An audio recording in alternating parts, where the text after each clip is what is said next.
감사합니다.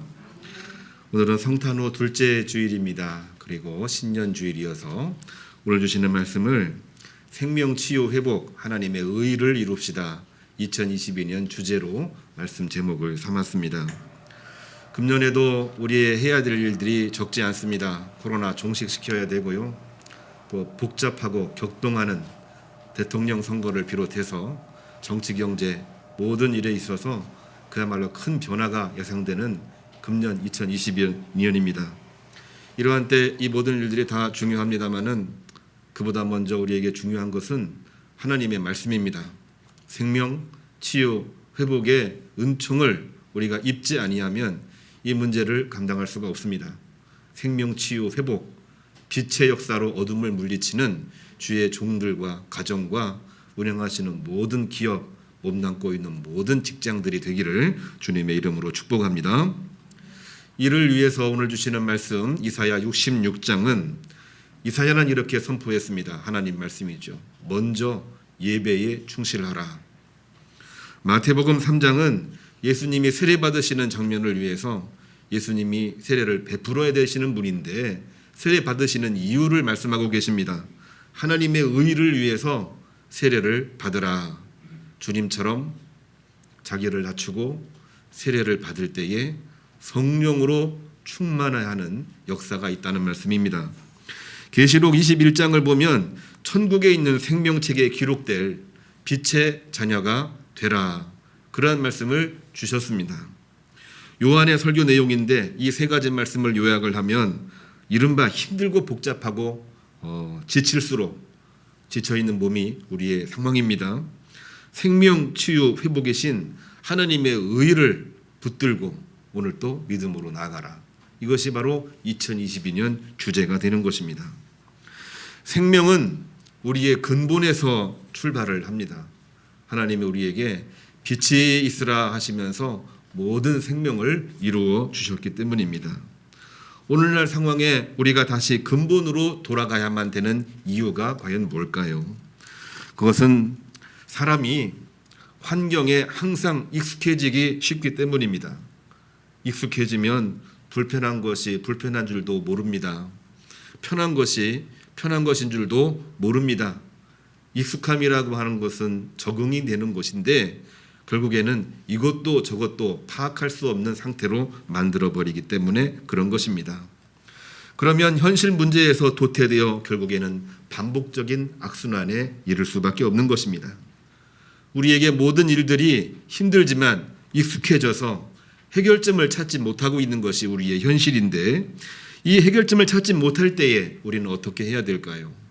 성경 말씀, 오늘 말씀은 근본으로 돌아가라. 근본이 무엇입니까? 하나님에게로 돌아가라. 하나님에게로 돌아가는 것이 무엇입니까?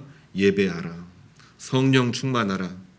적어도 생명책에 기록될 빛의 자녀로 사는 일에 열심을 내라. 그 말씀을 우리에게 주시고 있는 것입니다. 이사야 선지자도 근본으로 돌아가야만 되는 이유를 오늘 본문 말씀은 이야기하고 있습니다. 이사야 66장 16절을 보면 포로에서 해방이 되어 고향 땅으로 돌아왔는데 여전히 그들은 70년간의 노예 근성이 있습니다. 노예에서 해방됐기 때문에 자유로움이 있는데 금방 익숙해졌습니다. 그러다 보니 옳은 것이 옳은 것인 줄도 모르고 나쁜 것이 나쁜 것인 줄도 모르는 그러한 상황에 빠지는 것입니다. 우리나라도 일제에서 해방된 기쁨인 잠시였습니다. 그 뒤에는 좌우로 갈라져서 싸우기만 했습니다. 그 안에는 자기의 헌신도 나라 건국에 관한 문제도 아무것도 하지 아니하고 이권 문제로 이념 문제로 갈라질 수밖에 없는 그러한 상황이었던 것이지요. 그때 하나님은 이사야를 통해서 분명하게 말씀을 선포하고 계십니다. 이러한 지경에 하나님이 심판하실까 두렵다. 하나님이 심판하실까 두렵다. 그렇기 때문에 이러한 상황에 우리가 어떻게 해야 되느냐? 우리의 근본으로 돌아가야 된다. 근본부터 시작하지 아니하면 하나님의 의를 이룰 수 없고 근본에서 시작하려면은 예배부터 회복을 하라. 그냥 모여서 드리는 예배가 아니고 다 내려놓고 하나님 앞에 모든 것을 맡깁니다. 우리를 내려놓습니다. 그 중심에서부터 시작을 할 때에 하나님은 그 예배를 받으시고 그 안에서 새로운 역사를 이루어 주시는 것입니다. 이와 같은 내용을 마태복음 35장은 주님의 수세 장면을 통해서 다시 한번 우리에게 말씀을 해주시고 있습니다. 주님이 세례 요한에게 세례를 받으신 이유가 과연 뭘까요? 이미 우리는 알고 있습니다만 우리가 알고 있기 이전에 예수님은 그 이유를 분명하게 말씀을 하셨어요. 하나님 당신의 의를 이루는 것이 합당하기 때문에 내가 하나님의 아들이라고 할지라도 세례 요한에게 세례를 받겠다는 얘기입니다. 무엇을 위해서? 하나님과 하나님 당신의 의를 위해서 내려놓는 것이지요. 주님이 이 땅에 오실 때에는 저 높은 보좌에서 낮고 천한 곳으로 오셨는데 내려놓고 이 땅에 오신 거 아니겠습니까? 내려오셔서 자기를 낮추고 세례를 받을 때에 하나님의 의가 살아난다는 말씀을 해주시고 있는 것입니다. 그러할 때에 어떤 일이 벌어졌습니까? 16절을 보면 주님이 세례를 받으실 때에 하늘이 열렸다고 얘기했습니다. 성령이 비둘기같이 임하셨다고 했습니다. 하늘에서 말씀이 들려왔습니다. 내 사랑하는 아들이요 내 기뻐하는 자라. 하나님 아버지가 아들 되신 예수님에게 내 사랑하는 자요 내 기뻐하는 자라 이 말씀을 주시고 있는 것입니다. 아들이기 때문에 당연히 하나님 아버지는 그 말씀을 하시는 것이기도 하지만 우리에게 비유해 보시기를 바랍니다. 내가 이 땅을 살아가면서 하나님께 이는 내 사랑하는 아들이요 이는 내 사랑하는 딸이요 이는 내 기뻐하는 아들이요 이는 내 기뻐하는 딸이라 이 말씀을 듣고 산다는 것과 그거를 듣지 못하고 살고 있는 성도는 하늘과 땅 차이가 될 수밖에 없는 것입니다. 이렇게 말씀하신 것은 과연 무엇을 말하고 있는 겁니까? 지난날에 믿음을 가지고 있긴 했지만 가증스러운 생활을 했습니다. 이중적인 생활을 했습니다. 결국에는 불신앙이었습니다. 그 모든 것을 다 끊어내고 주님께서 먼저 세례를 받으심으로 그야말로 하나님의 거룩하신 구원 역사의 시작을 알리고 있는 것이고 주님의 구원 역사가 세례 받으심으로 말미암아 시작되고 있는 것을 볼 수가 있는 것입니다. 주님은 요한복음 8장 29절에서 이렇게 말씀하고 계십니다. 나를 보내신 이가 나와 함께 하시며 그가 기뻐하시는 일을 행함으로 나를 혼자 두지 아니하신다. 내 사랑하는 아들이요 내 기뻐하는 자라 이렇게 말씀을 하실 때에 하나님은 결코 아들 예수님을 혼자 두지 아니하신다. 사도 요한의 설교이기도 하고 주님의 말씀이기도 한 것입니다. 2022년 하나님은 드림교회 모든 교우 여러분들을 결코 혼자 두지 않으십니다. 내 사랑하는 아들, 내 기뻐하는 딸이 될 때에 하나님은 반드시 저와 여러분과 함께 하시는 줄로 믿으시고 승리하시기를 주님의 이름으로 축복합니다. 신년주일입니다. 첫 주일입니다. 우리가 어떤 마음으로 해야 될까요? 생명 되신 주님 따라 모든 것을 내려놓고 예배함으로 하나님 앞에 영광 돌리기를 바랍니다. 매주 드리는 일주일에 한 번 드리는 그러한 예배를 뛰어넘어서 우리는 모든 순간이 다 예배입니다. 어떤 분이 그러더라고요. 손흥민 선수한테 당신에게 최고의 골은 뭡니까? 그런 질문을 했습니다. 모든 사람들이 다 궁금한 내용이죠. 그런데 손흥민 선수의 답변이 아주 히트를 쳤습니다. 혹시 그 멘트를 기억하시는 분이 있는지 모르겠습니다만 아마 들으면은 정말 대단한 표현이다. 저는 그렇게 생각을 하는데요. 그분이 뭐라고 이야기를 했냐면은 저에게 최고의 골은 매 순간, 매 시간 그리고 매일이었습니다. 그렇게 표현을 했습니다. 할렐루야.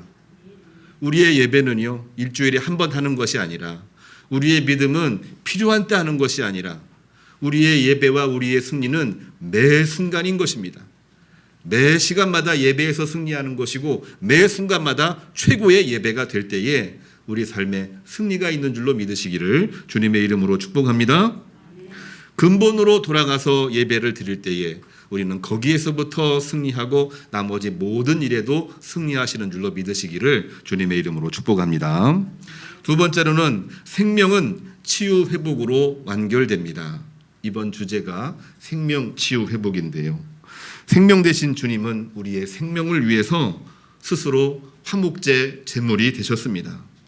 악순환의 원흉이었던 사망 권세를 이기시고 사흘 만에 부활하신 것입니다. 치유와 회복이 있는 곳에는 항상 주님의 제물이 있었습니다. 주님의 십자가가 있었다는 말씀이시지요.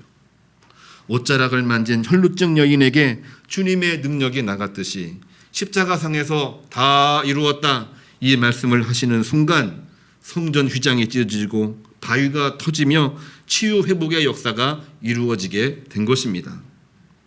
사도 요한은 생명 치유 회복을 요한계시록 21장 22절 이하에서 분명하게 말씀으로 선포를 하고 있습니다. 요한의 설교 내용이 아니라 하나님의 말씀입니다. 성안회를 들어보았더니 그 성안은 바로 하나님의 나라이지요. 성전을 보지 못했으며 이것은 하나님과 어린 양이 그 성전이기 때문이라. 성전에 들어가 봤더니 성전이 안 보였다는 얘기입니다. 왜냐하면 그곳은 하나님과 어린 양이 계시기 때문입니다. 하나님의 영광이 빛 가운데 등불되었고 속되고 가증한 거짓은 결코 들어가지 못하나 오직 그 안에 들어갈 수 있는 자는 생명책에 기록된 자들만 들어가리라. 그러니까 상황이 어떤 상황이 있든지 항상 주님 따라 치유 회복의 은총으로 살려고 몸부림치는 사람들이 결국에는 그 안에 들어가는 것이다. 왜냐하면 그들은 생명책에 기록된 사람들이기 때문에 그런 것입니다. 생명책에 기록된 사람은 주님의 생명을 받은 자입니다. 그 생명을 가지고 치유하고 회복하는 일에 열심을 다하는 것입니다. 은혜를 입었기 때문에 흔들리지 않습니다. 주님의 생명이 있기 때문에 포기하지 않습니다. 주님의 영광이 있기 때문에 승리할 수밖에 없는 것입니다. 피곤하고 지친 몸도 있으나 주님께서는 이 모든 눈물을 씻기시고 천국에 이르게 하신다는 말씀을 분명하게 선언하고 있는 것입니다. 요한계시록은 잔인한 박해 속에 순교자와 배교자가 교차하면서 속출하고 있는 그러한 상황입니다. 오늘날도 코로나 때문에 믿음이 강해지는 사람이 있는가 하면은 점점 믿음을 잃어가는 사람으로 분류가 되고 있습니다.